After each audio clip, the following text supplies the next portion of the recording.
The sourcer had a nasty attitude. The recruiter was melancholy, had a nasty attitude. The hiring manager has a nasty attitude. Run. The hiring manager that you are speaking with is who you're going to be working for. Hello, this is Will, and welcome back to my channel. Today's topic is 5 red flags in a job interview / signs of a bad employer. So let's start with a couple. Knowing your rights and knowing things that you don't have to answer that they'll still try to sneak in. Are you married? Do you have children? What is your sexual orientation? Things of that nature you should never be asked, but there are people who still try to ask them. Being hit on during the job interview, especially with Zoom and all of these new platforms, we can actually see you. Still not a good look at all, but it does happen. The recruiter acting like they don't want to be there. They're not listening to you.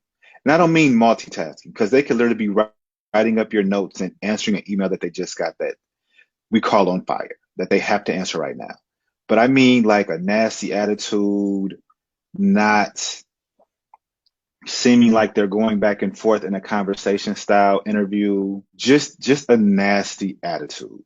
Or even worse, I'm late as the recruiter to your interview, and don't say, oh, I'm sorry, another interview ran over. Now, how does this roll into a bad employer?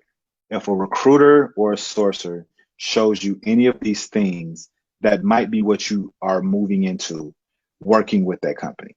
That's just me being honest with you. Again, we do have bad days. Unfortunately, getting into a bad company, you won't know most of the time until you're there 3 to 6 months and they actually show you who they are. But you can try to take some of these signs during the interviewing process to see if this is somewhere you want to work. And always remember, don't just let them interview you. Interview them. Ask the questions about work-life balance. Ask the questions about, is this a new position or is this a backfill? That's important if you're trying to find out a little bit about the company, because if it's a backfill and it turns out that this position's been backfilled 4 or 5 times, it might be the hiring manager, it might be the company. That's all the time I have for today. This is Will. Thank you again for coming to my channel. If you have any questions, I can be reached across most social media at FYPM_staffing. Facebook is Finding Your Personnel Management LLC.